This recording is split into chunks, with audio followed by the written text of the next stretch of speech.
In today's video, I am going to teach you how to use ChatGPT. If you are new to it, do not worry. The process is very straightforward, and you will be able to get helpful results in just a few moments. As you follow along, try to match what you see on your screen, especially the prompt field and the buttons around the response.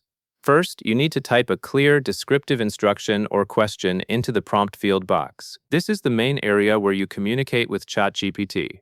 Take a moment to think about what you want. The more specific your request is, the more focused the answer will be. For example, instead of asking something very general, you can explain what you are trying to do and what kind of output you want. After you finish typing, make sure your text appears in the input area correctly, without any missing words. Next, you will send your message so the AI can start working. Press the Enter key on your keyboard or click the Send arrow button icon. Either option is fine, depending on what your interface supports. This step is important because it triggers the AI response. Once you send, you may see the response area begin to update. While it loads, remain patient because the text may appear gradually as the system generates the answer. Now, after you send the prompt, look at the screen and read the dynamic text response generated on the AI interface. This response might update in real time, so the text may build line by line.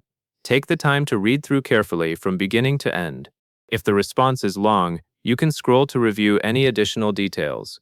Also, notice that the answer is generated based on the instruction you provided. If the result feels close, but not quite right, you will have an easy chance to adjust it in the next step. After you have read the response, you can refine or modify the output by typing a follow-up response in the input field. This is where you guide the AI toward exactly what you need. You can ask for more detail, request a different format, or adjust the tone.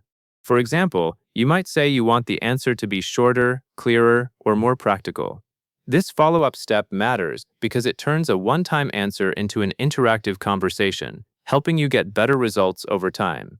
Once you are satisfied with the response, you may want to use it somewhere else. To do that, click the Copy icon button below the response text. This copies the AI output to your clipboard. Make sure you click the copy button that corresponds to the response you want, not something else on the page. After copying, you can paste the text into a document, a Notes app, an email draft, or any other place you need. At this point, you have completed the full workflow. You provide a prompt, send it, read the response, refine it with a follow-up, and copy the final text. If you plan to work with multiple requests, you can repeat these steps as many times as you want.